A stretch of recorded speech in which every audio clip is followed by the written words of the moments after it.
প্রভু বলছেন, এই কারণে আমরাও যেদিন সেই সংবাদ শুনিয়াছি সেই দিন অবধি তোমাদের নিমিত্তে প্রার্থনা ও বিনতি করতে ক্লান্ত হই নাই, যেন তোমরা সমস্ত আধ্যাত্মিক জ্ঞানে ও বুদ্ধিতে তাহার ইচ্ছায় তত্ত্বজ্ঞানে পূর্ণ হও, আর ধাতুরা প্রভুর যোগ্য রূপে সর্বত্রভাবে প্রীতিজনক আচরণ করো, সমস্ত সৎকর্মের ফলবান হও ও ঈশ্বরের তত্ত্বজ্ঞান বুদ্ধিসঞ্চিত হও। মানে কি বলছেন? প্রভু পিতা আমাদের জীবনের জন্য প্রাণ দিয়েছেন ক্রুশে, এটা আমি আগে বলেছি, ক্রুশে প্রাণ দিয়েছেন। তিনি কিন্তু আমাদের জন্য পিতার কাছে অনবরত প্রার্থনা করছেন যে তোমার সন্তান যাকে তুমি আমাদের দিয়েছো তাকে যেন আমরা বিনষ্ট না করি। তাই পিতা ঈশ্বর তার কাছে, আমাদের প্রভু যিশু পিতা পরমেশ্বরের কাছে উনি কিন্তু আমাদের জন্য অনবরত প্রার্থনা করছেন। কারণ এখানে বাক্য বলছে, বাক্য পর্ব সত্য, বাক্য কখনো মিথ্যা হয় না। কারণ হচ্ছে বাক্যই আমাদের অতীতে আমাদের প্রভু যিশু দেহ ধারণ করে এখানে এসেছিলেন। আবার বাক্যের মাধ্যমে কিন্তু আমরা যদি পুরনো ওল্ড টেস্টামেন্ট দেখি, তাহলে আমাদের কিন্তু ভাববাদীরা প্রভু যিশুর সম্বন্ধে কিন্তু এই কথা বলছেন। এখানে প্রভু যিশু বাণীর মধ্যে বলছেন, তোমরা সৎকর্ম অবধি তোমাদের শুনিয়াছি সেই দিন। কি শুনিয়াছে? যে তুমি বলছো, হে ঈশ্বর আমাকে এই আশীর্বাদ করো যাতে আমি তোমার পথে থাকতে পারি, তোমার সঙ্গে আমি চলতে পারি, তাহলে আমার জীবনে সমস্যার সমাধান হবে, আমার সন্তান ভালো হবে। এই যে কথাটা আপনি বলছেন, তখন ঈশ্বর কিন্তু আপনার কথাটা কান দিয়ে শুনেছেন। আর যখন প্রার্থনা করেছেন, আপনি প্রার্থনা করেন প্রভু যিশুর কাছে, পিতার কাছে, তুরন্ত পিতা কিন্তু আর পিতার কাছে, পরম পিতার কাছে তিনি কিন্তু পৌঁছে দেন, অনবরত আপনার প্রার্থনা পৌঁছে যাচ্ছেন। এইভাবে আমাদের জন্য মাতা মারিয়াম কিন্তু প্রার্থনা করেন যে প্রভুর কাছে যে আমাদের যে স্বপ্ন আছে যেন পূর্ণ করেন। এই মে মাসে আমরা প্রত্যেকজন যারা মাকে অন্য সময় মানে না, কিন্তু এই সময় মাকে কিন্তু মানে। কারণ এই পুরো মে মাসটা, পয়লা মে আমাদের পুরো পৃথিবীতে কিন্তু ছুটি মানায়। আর পয়লা মে থেকে আমাদের শুরু হয় প্রণাম মারিয়ার আমাদের রজনীমালা, যেটা আমাদের জীবনে অনেক স্ট্রং। সেই মার কাছে যদি আমরা কিছু প্রার্থনা করি, তাহলে সেই মা তার পিতার কাছে, তার সন্তানের কাছে কিন্তু এই প্রার্থনা তুলে দেয়। তেমনিও আমরা যদি কোনো সাধু সন্তানদের কাছে প্রার্থনা করি, হে সাধু অ্যান্থনি, হে সাধু মাইকেল, হে সাধু গাইবেল, হে সাধু জোসেফ, আমরা যদি কখনো কোনো সাধুদের কাছে প্রার্থনা করি, তখনও কিন্তু তারাও কিন্তু ঈশ্বরের চরণে তুলে দেয়। কারণ তারা পবিত্র, তারা পবিত্র। আমরা কি সেইভাবে ঈশ্বর বলছে প্রার্থনা করতে, বিনতি করিতে ক্লান্ত হইনি। কারণ ঈশ্বরের কাছে বলছে, হে পিতা তুমি তো আমার সন্তানটাকে আমাকে দিয়েছো যেন একটা সন্তান বিনষ্ট না হয়। তুমি বলছো আমি মন পরিবর্তন করবো পিতা, আমাকে তুমি সাহায্য করো। কেন মন পরিবর্তন মাস্ট বি। মানুষের জীবনে যদি মন পরিবর্তন না করে, প্রভুর পথে না এগায়, তাহলে কিন্তু সে প্রভুর আশীর্বাদ করবে না। আর প্রভু কিন্তু প্রার্থনা তার পিতার কাছে তুলবেন না। কারণ পৃথিবী আর মর্তের অধিকার তেনার কাছে দিয়েছেন। যখন জাজমেন্ট করতে আসবেন দ্বিতীয় আগমনে, তখন কিন্তু প্রভু তখন পিতারও অনুমতি নেবেন না। সেই অনুমতি কিন্তু পিতা সন্তানকে দিয়ে দিয়েছে, তুমি যার জন্য যা বিচার করবে সেই বিচারে সে নরকে যাবে, সে স্বর্গে যাবে। কারণ জাজমেন্টের সময় কিন্তু তিনি তখন আসবেন। এখন পর্যন্ত বলছে তোমাদের জন্যে আমি পিতার কাছে প্রার্থনা করতে আমি ক্লান্ত হচ্ছি না। তাই তোমরা জানো, তোমরা সমস্ত আধ্যাত্মিক জ্ঞান ও বুদ্ধিতে তাহার ইচ্ছায় তত্ত্বজ্ঞান পূর্ণ হও। মানে আধ্যাত্মিক জ্ঞান, বাস্তবিক না। আমাদের জীবনে অনেক পাস্টার, অনেক লেম্যান, প্রচারক প্রচারিকা, অনেক ফাদার, অনেক সিস্টার আমাদের জীবনে কিন্তু দেখা যায়।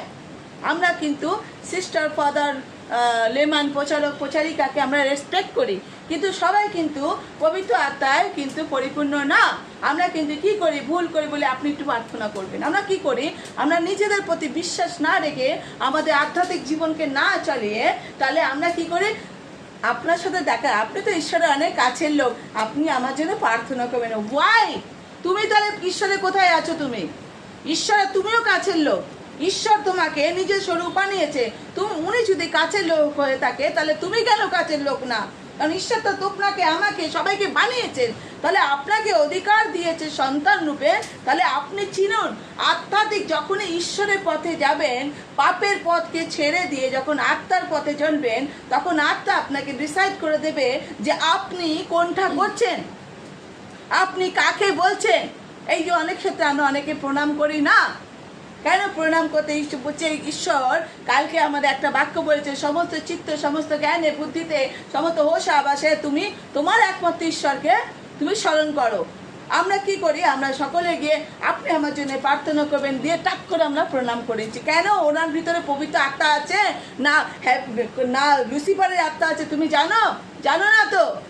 তাই তোমরা বলছে আত্মার বশে চলো। লুসিফার, আমি কালকে বলেছি ঈশ্বর যখন কালকে একটা প্রার্থনায় ছিলাম, লুসিফার ঈশ্বরকে নকল করে। এইটা যদি একটা লাল ঢাকনাওয়ালা পেন হয়, ওই শয়তানের কাছে ওরকম এক সেম টাইপের নকল পেন আছে। তখন আপনাকে বুঝতে হবে, পুরো একদম বাণী বলছি, একদম সব কিছু বলছে যে আপনি যে ব্যক্তির কাছে আপনি প্রার্থনা করতে বলছেন, আপনার কাছে সেই ব্যক্তি কি সত্যি কি আত্মাতে ঈশ্বরেতে আছে? আপনি যদি আত্মার মধ্যে থাকেন, যদি ঈশ্বরেতে থাকেন, তাহলে কিন্তু আপনি বুঝতে পারবেন আপনার তার স্পর্শ, তার আসার পথ, তার কথা বলা, তার মানে আলিঙ্গন মানে হাত করা, আপনি বুঝতে পারবেন তার শরীরে একটা পবিত্র স্পর্শ পাবেন। এটা তখনই পাবেন যখন আপনি আত্মার বশে চলবেন। আর ঈশ্বর বলছে তোমরা আমার তপ্তকানে পূর্ণ হও, মানে জ্ঞানে পূর্ণ হও। তোমাদের ভিতরে একটা বাতি দিয়েছি, দিমাগ কা বাতি জ্বালাও। তোমার ভিতরে একটা আমি বাতি দিয়েছি, সে জ্ঞান দিয়েছি, সেই জ্ঞানটা তুমি জ্বালাও। কোনটা ঠিক কোনটা বেঠিক তোমাকে জানতে হবে। আমরা কি জানতে পারি? পারি দিদি? তাহলে আমরা কি করছি? আত্মার বশে নেই। তাহলে আমাদের জীবনে তাহলে সব থেকে বড় দুঃখ কে পাচ্ছে? ঈশ্বর পাচ্ছে। যখন ঈশ্বর আমাদের জীবনে দুঃখ পাচ্ছে, তাহলে সেই ঈশ্বর তার পিতার কাছে আপনার প্রার্থনা উঠিয়ে দেবে? উঠাবে? আপনার পরিবারের জন্য উঠাবে? আপনার পরিবারের জন্য হবে না। তাহলে আমাকে কি করতে হবে? এখানে ঈশ্বরের কথাগুলি মান্যতা দিয়ে নিজের জীবনের যে অন্ধকারটা আছে, সে অন্ধকারটাকে থেকে বের করে এসে মন পরিবর্তন করে ঈশ্বরের বাণীকে বিশ্বাস করে ওই চলার পথে আমাকে চলতে হবে। Amen, hallelujah. আমরা যখনই প্রভুর বাক্যতে যাই, আমরা কত সুন্দর কথা বলে। তারপরে বলছে আর ধাতুরা প্রভুর যোগ্য রূপে সর্বত্রভাবে প্রীতিজনক আচরণ করো। কি বলছে? প্রীতিজনক আচরণ করো। প্রভু যেটা চায়, নর্ম, ভদ্র, মনের মধ্যে কোনো রকম উশৃঙ্খলতা নেই, কিচ্ছু নেই, প্রীতিজনক। এটা প্রভু আজ্ঞা করছেন আপনাকে, আপনাকে, আমাদের এখানে সকলকে আজ্ঞা করছে, শুধু আপনাকে করছে না, প্রভু আমাকে সকলকে করছে। তাহলে আমাদের কি করতে হবে? তাহলে আমাদের প্রভুর বাণীকে বিশ্বাস করে আমাদের জীবনে সেই নর্ম, ভদ্র, মানুষের সাথে ভালো ব্যবহার। হ্যাঁ, যদি একটা ব্যক্তি, যদি খারাপ ব্যক্তি, তুমি জানো ব্যক্তি খুব খারাপ, সে যখন তোমার কাছে এসে নত হয়ে থাকবে, তাকে রিভাইজ করবে না, হাই তুমি ওইটা করেছো, তুমি ওইটা করেছো, তার সাথে তুমি নর্ম ব্যবহার করো। মানে ঈশ্বর প্রভু যিশু আমাদের কিন্তু ক্ষমা করেছিলেন, বলেছিল হে পিতা, এনারা জানেন না ওনারা কি করছেন। আর যখন দুজনের শত্রুর মধ্যে, দুজন ডাকাতের মধ্যে একজন চোর একজন ডাকাত ছিল, তার মধ্যে একজন বলেছিল আপনি যখন যাবেন তখন আপনি আমাকে মনে করবেন, আপনার রাজ্য যখন আসবে আপনি আমাকে স্মরণ করবেন। আর তখনই যিশু বাবা কি বলেছিল? তুমি এখনই আমার সঙ্গে যাবে। আমেন। আমরা যখন বিশ্বাস করব, আমাদের কিন্তু ইনস্ট্যান্ট উত্তর আসবে। আবার অনেক সময় কি হয় যে আমরা ভাবছি আমরা পরিবর্তন হয়েছি, কিন্তু আমরা পার্টিকুলারলি পরিবর্তন হতে পারি না। আমরা পরনিন্দা পরচর্চাটা ভীষণ গসপ করি তো দিদি, করি তো। এই জিনিসটা ঈশ্বর সখ নফরত করে, খুব ঘৃণা করে। যে ওর নামে তুমি বদনাম করছো, ওর নামে তুমি বদনাম করছো, ওর নামে তুমি বদনাম করছো, ওইটাও আমার সন্তান, ওইটাও আমার সন্তান। কেন? আমি পাপীদের জন্য আমি আমার জীবনটাকে দিয়েছি। তুমি কে তার জন্য তুমি বলবে? ঈশ্বর তোমার প্রতি রাগ করবে। তুমি যদি ভালো হয়ে থাকো, তোমাকে সেই রাগের জায়গায় তোমাকেও ফেলে দেবেন, তিনি তোমাকে অগ্রাহ্য করবেন যে তুমি তো ভালো সন্তান, তুমি তাহলে ভালো হয়ে তুমি একজন খারাপকে ভালো করো। আমি তো তোমাকে আচরণ ভালো করতে বলেছি, তোমাকে খারাপ করতে তো বলিনি। তো সেই জায়গায় প্রীতিজনক আচরণ করো, সমস্ত সৎকর্মের ফলবান হও। ফলবান ও ঈশ্বরের তত্ত্বজ্ঞানে বুদ্ধিচ্যুত হও। সৎকর্ম ফলবান, আমরা যখনই কোনো সৎকর্ম করব তখন কিন্তু আমাদের জীবনে ফল দেবে। কি ফল দেবে? এনিওয়ান কে বলতে পারে কি ফল দেবে আমাদের? হ্যাঁ, ভালো ফল দেবে। কি ফল? ভালো তো অনেক সব ফল। এই ঘরে উন্নতি দিলেন, ঘরে কোনো রোগ বেমারি থাকবে না, আমেন। ছেলের জীবনে আলোকে আলোকে কাজ হবে। এই যে আজ আমার জীবনে যেরকম প্রভু দিয়েছেন ভালো ভালো ফল, একটা বাড়ি ছিল না 3টে বাড়ি হলো, ছেলের চাকরি হলো, ছেলের বিজনেস আছে, এইটা তো একটা ফল। আমেন। ফল দেবে।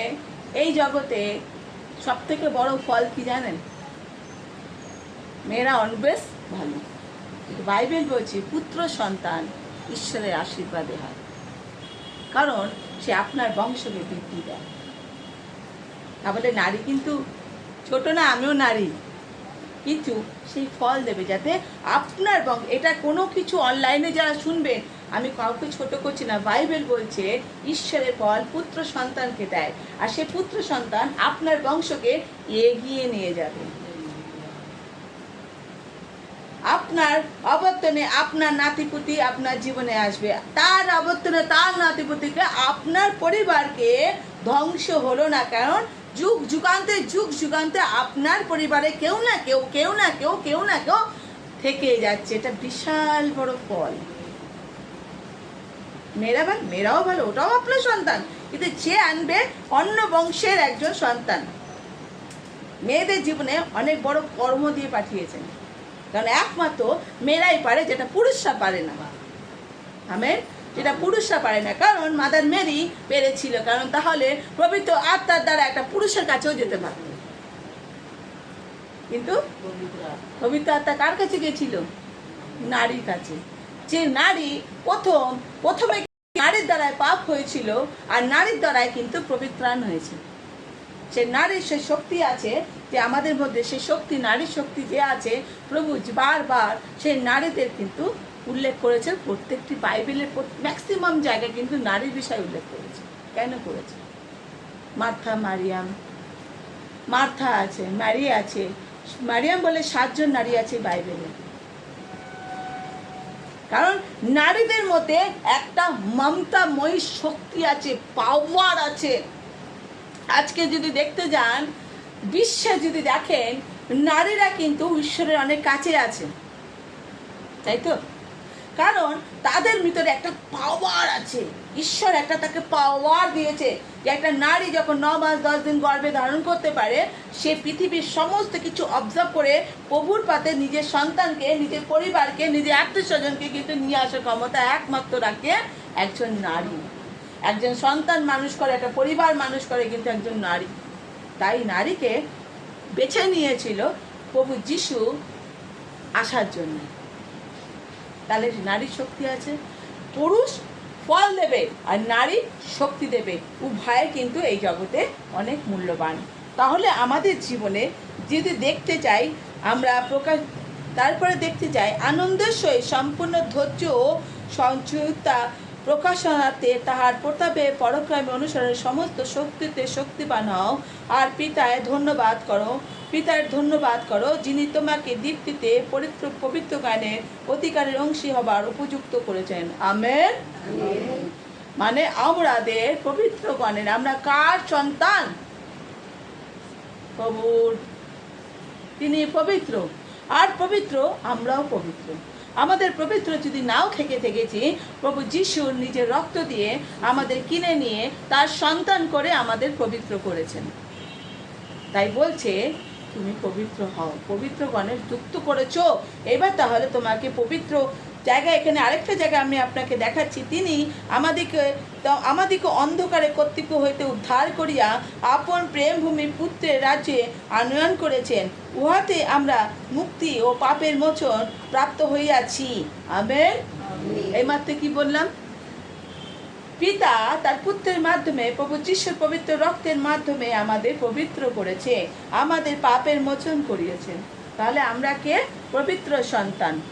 আর তাহলে পবিত্র সন্তান হতে গেলে আমাদের জীবনে, আমাদের আরেকটা জায়গায় দেখব, করিন্থীয়র 5 অধ্যায় 17 পদে দেখব, ফলত কেউ যদি খ্রিস্টে থাকে তবে নতুন সৃষ্টি হইল, পুরাতন বিষয়গুলি অতীত হইয়াছে, দেখো সেগুলি নতুন হইয়া উঠিয়াছে। আমেন। আমেন। এখানে কি বলছে? যদি তোমরা খ্রিস্টের সাথে থাকো তোমাদের পুরাতন নিয়ম জিনিস যেগুলি গেছিল, রোগ ভোগ, তোমাদের চিন্তা বিঘ্না, পাপ, বিশেষ করে পাপ তোমাদের কিন্তু অতীত হয়েছে। আর বলবে না নিজেকে পাপী বলে, কারণ ঈশ্বর আমাদের নতুন সৃষ্টি হলো, বিষয়গুলি অতীত হইয়াছে, দেখো সেগুলি নতুন হইয়া উঠিয়াছে। কি কারণ বলছে এখানে? সেগুলি নতুন, যে একবার পুরাতন হয়ে গেছে কি করে আবার নতুন হচ্ছে? এটা প্রশ্ন। যখন পুরনো হয়ে গেছে, একটা জিনিস আমি ফেলে দিচ্ছি, তাহলে আমরা কি করছি? প্রভুতে বিশ্বাস একবার করছি, হালেলুয়া হালেলুয়া এখানে উপস্থিত হচ্ছি, আবার চলে যাচ্ছি, পাচ্ছি, আবার কি করছি? আবার চলে যাচ্ছি। একবার যিশু নিচ্ছি, একবার আমি শিবজির নাম নিচ্ছি, একবার কালীর নাম নিচ্ছি, একবার মাদার মেরির নাম নিচ্ছি। আমরা কিন্তু ডলমল ডলমল ডলমল ডলমল পাচ্ছি, আমরা এইভাবে টলছি। তো ঈশ্বর যখন তোমাকে সেই অন্ধকারের শক্তি থেকে তোমাকে এই জাদুটো না করতে, আমি এই চলো না আমার ছেলের পেটে ব্যথা, তুমি একটু ফুক মেরে দাও না, পেট ভালো হয়ে যাবে। এই তুমি আমার ছেলেকে একটা তাবিজ দাও না, যাতে আমার ছেলে এটা ঘরে বৌমা কিনে সঠিকভাবে থাকে, যেন মেয়েদের সাথে না মেশে। আর একটা তাবিজ দাও না। এই আবার যদি যখন পাপে লিপ্ত হও, তখন সেই জিনিসগুলি তোমার জীবনে আবার ফিরে আসছে। তখন যে তোমার জন্য যে প্রভু ক্রুশে প্রাণটা দিয়েছেন, তাহলে সেই প্রাণটা যে পুরনো করেছিল রক্ত দিয়ে, তাহলে তোমার সেই পুরনো জিনিসগুলো যা তোমরা অতীতে ঘটে এসেছো, সেটা কিন্তু আবার রিমুভ করছে। আর যখন তোমার সাথে হবে, এই জায়গাটা তোমাদের স্টপ করতে বলছে। তোমরা কার সাথে থাকতে চাও? খ্রিস্টের সাথে না অন্ধকারের শক্তির সাথে? জ্যোতির সাথে, খ্রিস্টের সাথে। তাহলে সেই মন পরিবর্তন করো, কারণ যাতে ওই যে যেখান থেকে বেরিয়ে এসেছো, যে অন্ধকারের থেকে বেরিয়ে এসেছো, সেই অন্ধকারে যেন আর না যাও। এবার রোমিওতে দেখি 12:1 বলছে, অতএব হে ভাতৃগণ, ঈশ্বরের নানা কারণের অনুরোধ আমি তোমাদিকে বিনতি করিতেছি, তোমরা আপন আপন দেহকে প্রতি যেন বলিরূপে উৎসর্গ করো, উহা তোমাদের চিত্ত ও সঙ্গীত ও আরাধনা। আমেন। বলছে রোমিওতে বলছে, অতএব হে ভাতৃগণ, ঈশ্বরের নানা করুণার অনুরোধে আমি তোমাদিকে বিনতি করিতেছি, তোমরা আপন আপন দেহকে জিতিজনক ও বলিরূপে উৎসর্গ করো। দেহ, ওই দেহটা নিয়ে যে কাজগুলি করো, অনেক মানুষের অনেক রকমের, আগেও বলেছি আমরা এই দেহ দিয়ে অনেক অপবিত্র কাজ করি। দেহের মধ্যে কিন্তু আমাদের সব আছে, চোখ আছে, কান আছে, মুখ আছে, হাত আছে, পা আছে, আমরা কিন্তু দেহ দিয়েই কিন্তু সব করছি। কি করছি? কি আমরা দেহ দিয়ে, মুখ দিয়ে বাজে কথা বলছি, চোখ দিয়ে বাজে জিনিস দেখছি, কান দিয়ে বাজে কথা শুনছি, আবার শুনছি আরেকজনকে বলছি। সেই বাজে কাজগুলিকে নিয়ে তুমি সরিয়ে দাও, আর এই পবিত্র হয়ে তোমার দেহটাকে প্রভুর কাছে তুলে ধরো। পবিত্র মনটাকে পরিবর্তন করে তোমরা দেহ কাছে, তার সাথে কি করতে হবে? চিত্ত, মন থেকে গান গাও, যা গান আসে, गाना आए ना गाना आए, गाना गाते जाओ, कुछ भी गाओ, जो मन चाहे प्रभु के नाम पे गाना गाओ, कोई फर्क नहीं पड़ेगा, कोई सिंगर होने की जरूरत नहीं है। गाओ, आराधना करो। যখন কোনো কিছু পাবে না, হালেলুয়া হালেলুয়া হালেলুয়া হালেলুয়া, রান্না করছো, hallelujah hallelujah hallelujah hallelujah hallelujah hallelujah hallelujah hallelujah hallelujah করছো, আরাধনা অনবরত আপনার নিজের চিত্তে। যখন তুমি রান্না করছো, সেই দিন, যেদিন থেকে শুধু প্রথম থেকে রান্না করবে, আর রান্নার প্রথমে তুমি গ্যাসটাকে হালেলুয়া বলে কষাবে, তবু গ্যাস হোক, স্টভ হোক, যেটাতে তোমরা রান্না করবে তাকে কষাকো। সেদিন দেখো তো রান্নার টেস্ট, গ্যারেন্টি দিয়ে বলছি। রান্নার ওভেনটাকে আমরা হালেলুয়া হালেলুয়া করে ঢুকে গেলাম, ধন্যবাদ করতে করতে। রান্না তো আমাদের ওভেনে প্রথম ওভেন হচ্ছে চা, তাই তো? প্রত্যেকটা বাড়িতে তাই হয়, চা। সেই চা করার আগে নিজের হাত দিয়ে যিশু রক্তে জয়, যিশু রক্তে জয়, যিশু রক্তে জয়, হালেলুয়া, প্রভু তোমায় ধন্যবাদ। দেখো তো সেদিনের গল্প কি হয়, এই একটা সপ্তাহ পড়ে দেখো, আমি গ্যারান্টি দিয়ে বলছি। বলে কি মিরাক্কেল দিলে গো দিদি, সত্যি এটা সত্যি মিরাক্কেল দিলে গো দিদি। করে দেখবে আজ থেকে বাড়িতে যাওয়ার পর থেকে যখন রান্না শেষ হয়ে যাবে তখন রান্না শেষে হালেলুয়া হালেলুয়া হালেলুয়া, প্রভু যিশুর রক্ত যায়, ধন্যবাদ প্রভু, গ্যাসটাকে বন্ধ করে আসবে। ওই রান্নাঘরে এই গ্যাসের মধ্যে ওই সমস্ত জায়গায় প্রভু ঘিরে রাখবে, কোনো আনহনি ওই রান্নাঘরে হতে দেবে না। আর রান্নাঘরে ভান্ডার কোনোদিন পুরাতে দেবে না। চাল থাকা সত্ত্বেও চাল এসে যাবে। আমেন। পরিপূর্ণ থাকবে রান্নাঘর। রান্নাও তাই তো? তো সুতরাং আমরা যদি দেখি, আমরা নিজের দেহরূপে, আমরা দেহটাকে তো উনি বলছে না তুমি আমার প্রভু যিশু বলি করে দিয়েছে নিজেকে নিজে, আমাদের আত্মার থেকে বলি হতে হবে। দেহ মন চিত্ত দিয়ে তাকে আমাদের জীবনে আছে। আমি যদি আমি বেশি যাব না, জেরেমিয়া দেখবো, তোমরা এই মিথ্যে কথায় বিশ্বাস করিও না, যাতে সদাপ্রভুর মন্দির সদাপ্রভুর মন্দির সদাপ্রভুর মন্দির, মানে দেহ একটা পবিত্র আত্মার মন্দির, এটা কিন্তু আমরা বিশ্বাস করি। এই তুমি তো বলেছো, বাক্য বলছে দেহ একটা পবিত্র আত্মার মন্দির, তাহলে আমি কেন পবিত্র হব না? আমি কিছুক্ষণ আগে বললাম কে পবিত্র, কে তোমার দিও বল, তুমি কিন্তু জানো না। তাই এই জায়গাটা তোমাকে, আমরা যদি এইটা দেখেছিলাম কলিসীয়র একটাই দেখেছিলাম যে তোমাদের বুঝতে হবে কে সত্যি করে প্রভু যিশুর সাথে যুক্ত, প্রভু যিশুর আত্মা তার সাথে যুক্ত রয়েছে। আমি পাছে দেখছি, যদি তোমরা আপন আপন আচার ব্যাপারে সম্পূর্ণরূপে শুদ্ধ করো, যদি বাদ প্রতিবাদের বিচার যত শব্দ নিবৃত্তি করো, মানে বাদ, এই তো আমি এক্ষুনি বললাম, কারো বিষয় কোনো কথা তোমরা বলো না, বন্ধ করে দাও। পরিবারের জন্য হোক, বাইরের জন্য হোক, মন ভীষণভাবে পরিবর্তন করতে হবে। এটা আমি আজকে বিশেষ করে আছে 8টা বাজে, এর সেকেন্ড পার্টটা আমি আবার সামনে সপ্তাহে দেবো, কারণ এতগুলি তোমরা নিতে পারবে না। জয় যিশু। এটা আবার সেকেন্ড পার্ট হবে, কিন্তু আশা করি তোমরা বুঝতে পারবে যা যা আমি কথা বলেছি, এই কথাগুলি তোমরা মিলতে থাকবে। ছেড়ে দাও, 7 দিন দেখো, 7 দিন দেখো, যে কোনো রকম যা করবে। ঘুমাতে যাচ্ছ, প্রথম জলটা খাবে রাত্রিবেলায়, আমি ঘুমাচ্ছি, থ্যাংক ইউ প্রভু, সারা দিন তুমি আমাকে ভালো রেখেছো, রাত্রেকালে ভার আমি তোমার হাতে দিয়ে দিলাম, আর সুন্দর সকালবেলার জন্য আগাম তোমাকে আমি ধন্যবাদ দিয়ে দিলাম। আর কিছু বলতে হবে না। দেখবেন আপনার শরীরে কোনো ব্যথা বেদনা থাকবে না, কোনো কষ্ট থাকবে না। কষ্টের মধ্যে দেখবেন আপনার ভিতরে এনার্জি পাওয়ার পাচ্ছেন। এটা হচ্ছে প্রভু। প্রভু সব পারেন, আমাদের ঈশ্বর, উনি সব পারেন। তাহলে ঈশ্বরের কাছে থাকতে হলে প্রথমে আমাদের জীবনে কিন্তু মনটা পরিবর্তন করতে হবে। এই যে প্রভুর দয়া করুণা আশীর্বাদ যদি আমরা পেতে চাই, আমাদের তাহলে প্রভুর কাছে আসতে হবে, নিজের মন পরিবর্তন করতে হবে। এক এক সময় দুঃখ লাগে, এখানে এক এক সময় এক একজনে আসে, এক একজনে আসে না, এটা দুঃখজনক। কারণ এখনো তারা অন্ধকারের শক্তিতে আকৃষ্ট হয়ে আছে, তারা পবিত্র স্থানে ভয় পাচ্ছে। আমি তো বলি যে এক সময় বলো না, আগে অনেক লোক আসতো এক জায়গায়, বলেন আমার পিতামাতা আমাদের বলতেন, দুষ্টু গোয়াল থেকে শূন্য গোয়াল থাকা ভালো।